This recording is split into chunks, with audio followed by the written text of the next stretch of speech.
मालिका संपल्यानंतर लोकांना थोडंसं त्या पात्रातून बाहेर पडायला, त्यांना पुन्हा एकदा थोडीशी आपली आठवण व्हावी किंवा अरे ही दिसत नाहीये हे जे म्हणणं आहे ना, हे छान असतं. ते आता चालू आहे लोकांचं लोकांचं अरे सतत दिसते यार, आता कंटाळा आला हिला बघायचा, ह्याच्यापेक्षा मला वाटतं ते छान आहे. त्यामुळे माझं काय होतं ना, एक मालिका संपली की मी एक 8-10 महिन्याची गॅप मालिकांमधनं घेते. मी कामं करत असते, मी ऍडव्हर्टाईज करते, त्या दरम्यान जे राहून गेलेले सिनेमे त्या सिनेमांची शूटिंग करते. जसं आता मी आता एक हिंदी फिल्मच्या शूटसाठी मी आता इथे आले, सो हे फिल्म शूटिंग संपवणार. पण मग आता लवकरात लवकर आता माझे ते 8-10 महिन्याची गॅप संपली आहे, त्यामुळे लवकरच मी तुम्हाला भेटायला येणार आहे टेलिव्हिजनवर. ओके.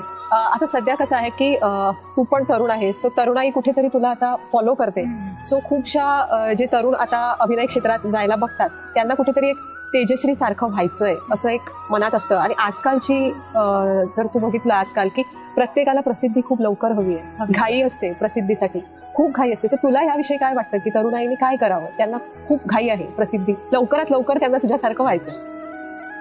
सगळ्यात पहिले ना, हा लवकरात लवकर शब्द आहे ना, तो काढून टाकावा असं मला वाटतं. कारण की हे मला हे सांगायला छान वाटतंय की लोकांना आज होणार सुन्नी या घरची या मालिकेतनं तेजश्री लोकांच्या घराघरात पोहोचली.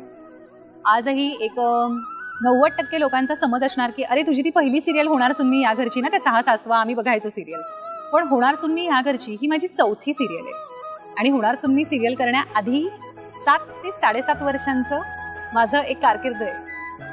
त्यामुळे ना लवकर काही नाही होत.